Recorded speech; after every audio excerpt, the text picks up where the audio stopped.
Welcome to the Next Level View podcast. I am your host, Danny Rocco, and with me today is my beautiful, gorgeous, California, bombshell friend. We met, I don't know when we met. We met somewhere at some event doing something. Secret knock. Ah, yes. Yes, that's what it was, in San Diego. That's where she is now. And usually I'm jealous about people that are in California. Well, one, because I have so many friends and I miss you guys. I know, we miss you. Come back. And I know, I am in September. So yay, so that'll be good. Actually, to San Diego and LA. So I'm going to see everybody in one trip. So, oh yeah, I'll be... I do. So I will be stalking you and we will go get coffee. I'm so excited. But I'm not too jealous because it's cold there. You told me it was cold there. So I'm like, okay. June gloom. It's weird weather here. You shouldn't be jealous today at all. Well, I don't know. You're in a tank top and you're outside. So still a little jealous. It's like cold for us. I think it's like 65 and I'm freezing. Okay. All right. Again, I'm taking back. I'm jealous. I want to be there. I don't know why I live in New Hampshire, but I do. We're excited to have you. Yes. All right. So tell everybody, I know what you do, but I love how you started, right? So my big thing is in this whole series of sharing all these amazing people that I know, and today highlighting you, is that we all have a story that brought us into where we are and giving back these gifts that we found within ourselves. So share with me a little bit about that, because I want everyone, well, it's actually not sharing with me because I know, but share with everybody else your gift that you found. Yeah, thank you. And where do I start? I have always written in my journal since I was very, very young. I would end my journal being like, I just want this world to be a happier place. And, I didn't know how that was going to manifest in my life. And, throughout the last couple of decades now, I moved from, Korea to the US, back to Korea, and then back to US. I've moved a lot. And as a first generation immigrant, I faced very unique challenges in my life, and one of them being my mom. She was secretly depressed, and we didn't know about it, and she attempted suicide when I was 17. And then since then, I think I've kind of started this healing process, and I kind of took on this mission to be like, you know what, every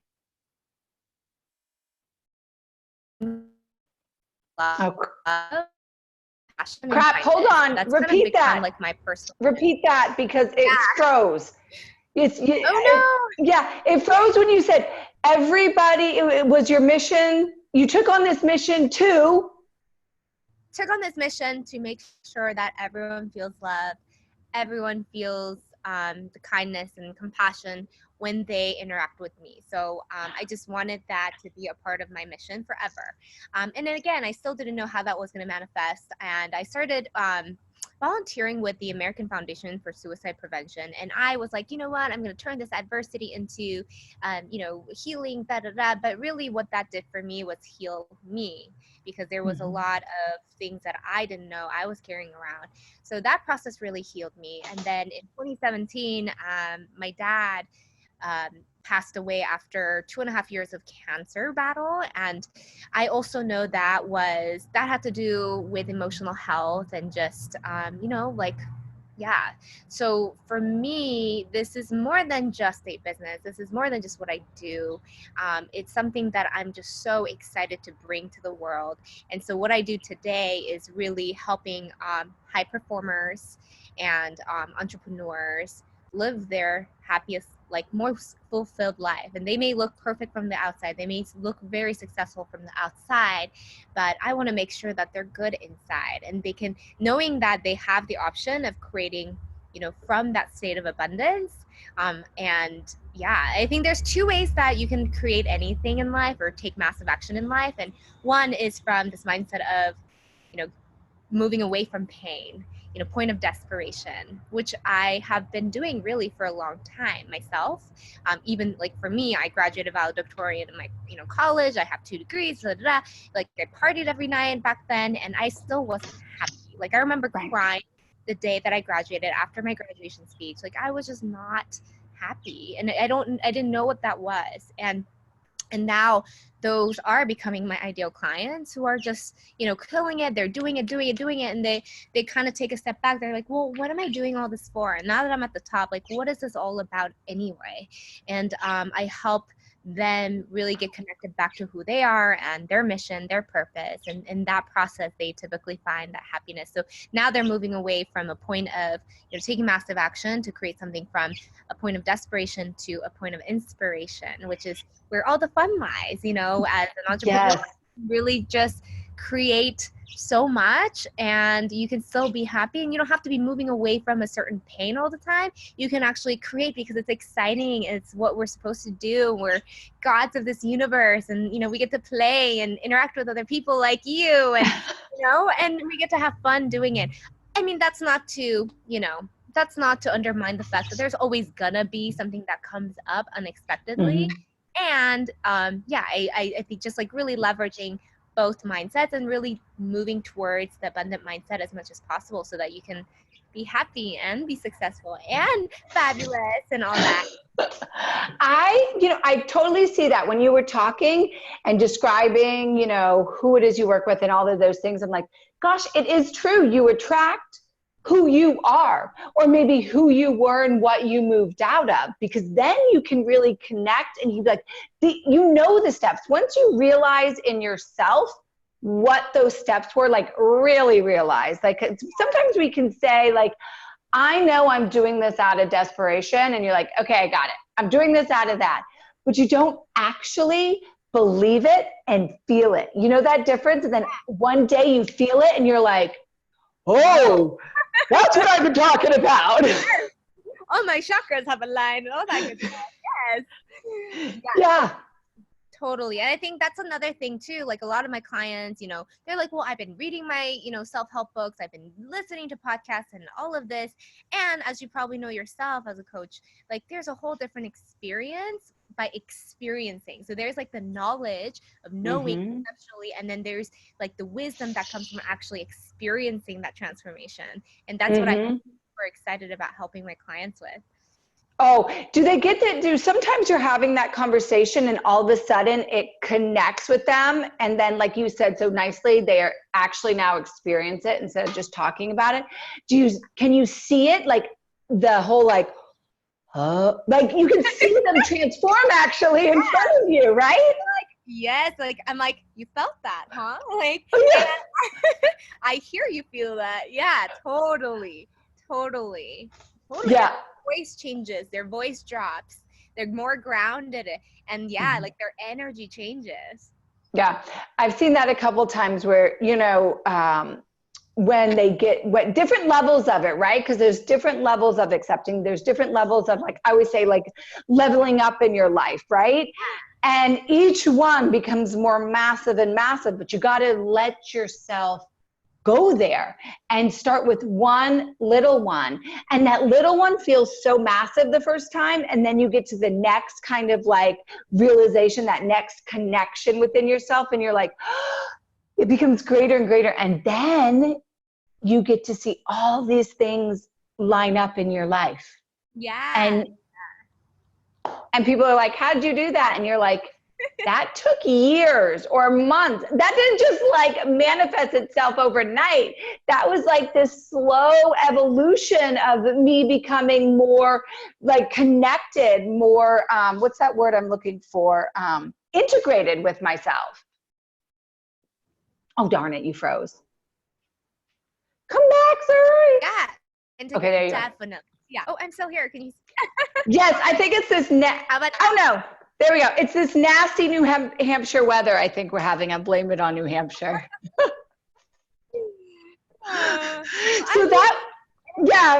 So where did you find, like, when you talk? This is very cool because you spoke on stage. I want to hear about that. I missed that whole did you speak on stage somewhere? Yeah, I was at Habitude. I was co-emceeing there, spoke there. I also spoke at the San Diego Startup Week in at the convention center. So that was really What was cool. that like? Tell me about that. For Uh, all of those entrepreneurs out there, those coaches, I mean, because that is a lot of times people strive for that. And then it's scary as crap when it happens. You're like, whoa, oh, I'm actually doing this now. Like, woo. yeah, you know, it's funny. It was literally maybe a few months ago. I had this vision of myself being like, you know what? I am ready to speak on stage. I am ready to inspire people from stage. And this is what I'm committing to. And then the second I said that, like the universe started to like reorganize itself. And I swear I felt it. And then, you know, all these things started lining up. I started finding out about the Speaker Knock. And then I made so many cool friends in the speaker community. And then one thing led to another. And then all of a sudden, you know, I got the opportunity to be on stage within maybe weeks of like committing to that new thing. So it's like that alignment is so cool. And I remember seeing it somewhere that the only difference between an audience and someone on stage is that the belief that they're the audience and they're the speaker. And I was like, really? That's it? And so I was like, okay, well, what if I try on this idea that I could be a speaker? And then like once I start to like meditate, I would like literally like start to visualize. And I swear to God, like these visions that I had, they started coming true like this. And that's the power of alignment, the power of like really just like knowing what you're doing and being confident and being like aligned about what you believe in. And it just starts to happen.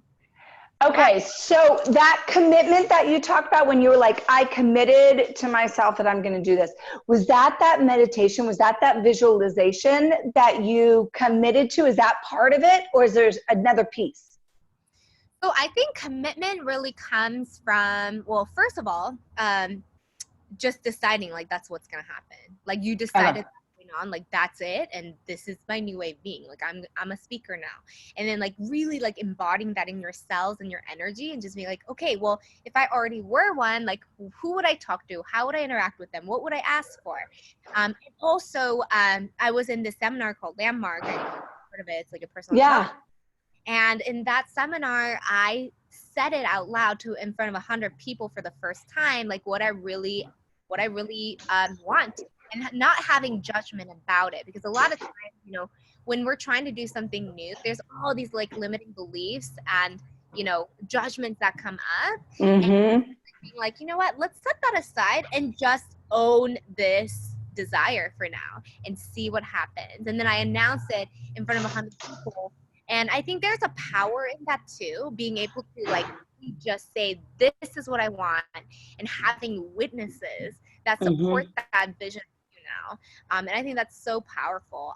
So yeah, I think it's a number of those things. And then I started to meditate, just really visualizing like, what would it look like? What would it feel like? And I swear I remember like seeing myself on this red stage and all this in my vision. And that was like my first stage. It was like red and black. And like, I'm like, holy crap, like I'm having a big moment. And what's cool about that was, you know, I wasn't nervous. Like I was like a little bit nervous, but not really, because I had already gone there. I had already done this many times in my vision and my imagination. Yeah. So when I got there, I was like, yeah, let's do this. It was like so natural for me. That it goes back to, you know, when you're a kid and you just are, and you have this massive imagination, you can play like princess, or you can take over the world, or you can play veterinarian. You actually can feel yourself being whatever that character is in your mind. And there are no limitations. You go and you can tell anybody that'll listen, be like, I am a princess. You can call me Princess Danny, or I am a veterinarian, or whatever it is. And you make them, you basically command them to call you by that name, or, you know, whatever it is that you did. So really, as an adult, like you basically did that. You did that. And when you did it in front of Landmark, that's where most adults kind of get like, oh my gosh, people are going to laugh at me. They're going to say this, they're going to do that. And so they don't allow themselves to fully engulf in that, that fantasy, that desire, you know?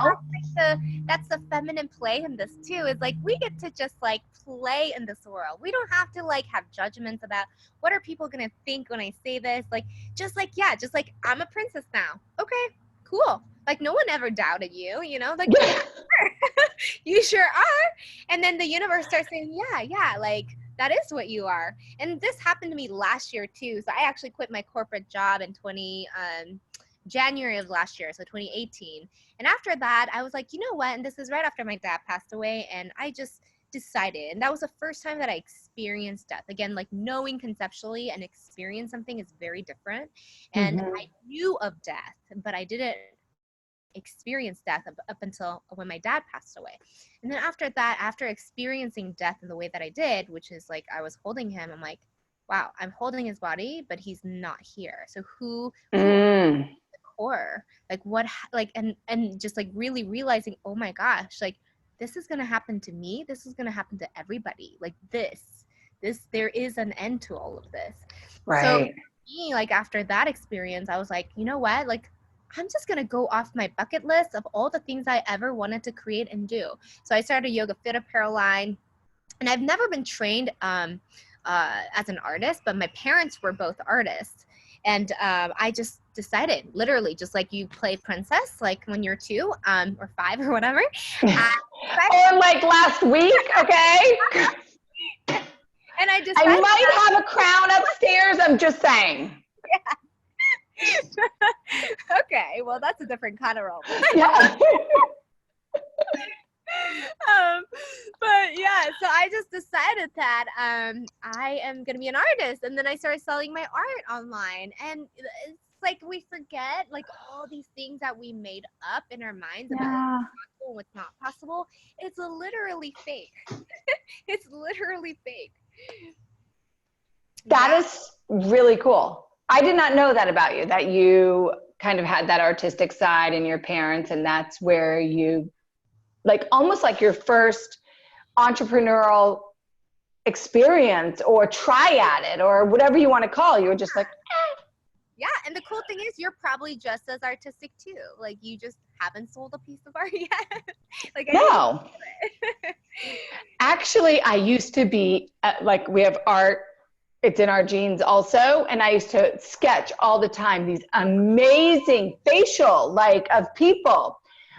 They were so great. I loved them. And then I just stopped doing it. Life got busy. Had children and, you know, career and things. And then all my paintings, or they weren't paintings, all my sketches burnt in a fire at my dad's house. And I have zero proof of any of those. And when you try to pick something up like that, it doesn't just come as natural. Like that took a lot of practice to me to get to the end kind of stage of art. Yeah. Yeah. Practice makes perfect. Yeah. You can just literally decide that you're going to paint again today or sketch again today, and that could happen. Yeah. It will come back. It'll come back. It's just a muscle. It's a decision. First, it's a decision, and then you just creating a muscle, right? You decide you're not going to be scared anymore. You just develop that muscle that you're not scared anymore. You decide you're going to be a rock star. You just develop that. It's basically the power of our mind is so immensely crazy, but a lot of time but our ego gets in the way constantly, and our subconscious gets in the way constantly to protect us and keep us right here, you know, when that's not where we're supposed to be. We're supposed to be blossoming and growing and going out and doing these crazy freaking adventures, living life, just playing. Yeah, totally. Okay. So what would you do before we have to wrap up? What tip, because you are so flipping cute and so playful, but so incredibly, this is what I love about you, actually. Here it is. I love that you're so cute. I love that you're so playful, and really are. When you said you're committed that you want people to feel loved and happy around you, they do. But you are very driven and very purposeful and very intelligent, all like in one. So you don't have to be like all of those, you know, smart, you know, things and not have a personality. I'm just saying that for everybody out there. You can be all of it if you choose to be. Living proof right here that you can be everything. You're a reflection of what you notice. So back to you, and thank you. You're such a goddess. Oh, what advice would you give people to live in that state? Because you're living in that state and you had some massive tragedies, of your parents and especially your father. Well, actually both of them, very different, but both of them very impactful. And then just everyday life. What do you say to yourself? What advice would you give to people to stay in that space? Well, for me, I think I literally know how to get in that state. Like today I was like, I woke up, it's a little gloomy. I'm like, meh, energy level could be higher. I literally just put on some music. I dance in this backyard by myself for like an hour. Oh. Yeah, my neighbors probably think I'm crazy. And probably, but that's okay.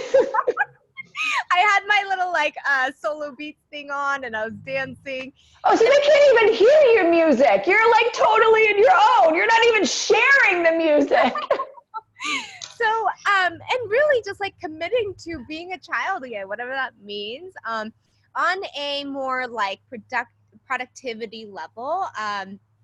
I've been doing like a lot of like creating consistency in the morning, especially for my clients, has been really impactful. So some kind of morning, routine that gets you up. Like, so for me, it's movement. It's, I do affirmations, I meditate, I typically go to yoga, which covers a lot of those at once, which Yes. I love. Yes. So that's like my like jam. And creating that really sets the day. Even for me, like, I know you commented like, oh, you got ready, but like, to be honest, this is a part of my morning routine. And there's been actually studies that say like, if you are dressed for like a certain thing, like you're kind of ready for it. And energetically, I'm like ready for whatever too. Like, if someone were like, oh, let's do a Facebook Live right now, I'd be like, okay. Or, hey, let's go grab coffee. Okay. Like I'm kind of ready for whatever comes, for the day. Yeah. And it gets me ready. And, I work, pretty much from home, like at home. And sometimes I don't see anybody and I still get dressed because it's just fun. Like, it's fun to like, first of all, it's fun to feel like, ready and girly and all that. And I remember learning this in Psychology 101 in college and being like, oh, I want to like take that on. And that's another thing I think too, that I love doing. Like I seriously learn and pick up random tips here and there every single day. And I think like for me, it's like, okay, if I hear something, I'm going to implement that like immediately and see what happens. And for me, like that's been like a constant shift for me too. So I know we're kind of going on a tangent here, but yeah, so I think that also keeps me, I guess, moving along in the abundance state, knowing that I'm always going to be learning and growing, and always being like, sometimes, one thing I want to make sure of is that I'm always in the state of being a teacher and a student at the same time. And as a coach, like, I think that balance is so important. So I think that's also good because like, yeah, you're in this state of like, oh, there's so much to learn and so much to, teach and help. And yeah, so it's like that literally like abundance of knowledge. Like I get so excited about it. I just got so many tips out of there of what I love it. No, you did perfect. You answered it perfectly. Somebody could have grabbed something to fit into their life to apply to live kind of in that state that you're living in. That was mic drop quality. Sorry, mic drop quality. I love it. And then before we say bye, where can people find you? If they're like, I need more of this, what's the best avenue for them? Yeah, so I love people in general. So I would love to connect on Facebook. I'm on Facebook all the time. And so you can find me, I think it's facebook.com / Yuri Choi Coach. You can also find me on Instagram, which is at Yuri1C. Or you can also email me at coachwithyuri@gmail.com. So any of those would be great. And I really do genuinely love people. So if this, calls to you in any way, I would love to connect. She does. Like, she's not lying and just saying that. So if you don't, you're kind of a douche. I'm just saying. Like, if you don't contact her, that's all. That's all I am. Can you please come to San Diego soon? I know. September 22nd. Actually, I'll be there a couple days before. And then I'll be there for a couple days. So, well, I would invite you here, but I really stink at selling New Hampshire because I'm always like, the weather sucks. I hate it. I don't know why I live here, but it's really pretty. I swear, it's really pretty. Well, what are you coming out here for? I'm curious. Oh, so I am doing a mastermind for military wives on Camp Pendleton. Ooh, that's really like close from here. Yeah. Is it close from where you are? Because I know San Diego's kind of big, I think, right? I don't know. 20 minutes. Oh, perfect. Well, we're going out to have drinks. Yeah. Going out to have coffee. We're going out to do something. I cannot wait. And anybody out there in the world that wants to join us, you're welcome. Yeah, let's do a dinner. That'd be so all fun. Of us. Yeah, everybody. It's one big party. But thank you for sharing your spirit and your spunk and just your passion for what you do and the purpose behind why you do it. Yeah, and thank you. I just admire your just fun, beautiful goddess energy. Like every time I talk to you, I'm like, whoa, like I'm like ready for life right now. Here we go. This is why we live across the country. It'd be too much if we were in the same city. I feel like we would have like some kind of an explosion. There would. You know, I exploded my computer earlier today. That would just happen on a massive level. Yep. It probably knew. It was like, I can't handle the two of you. You're going to have to use your phone, Danielle. Do it. All right. Well, thank you, and I will see you soon. Okay. Bye, love.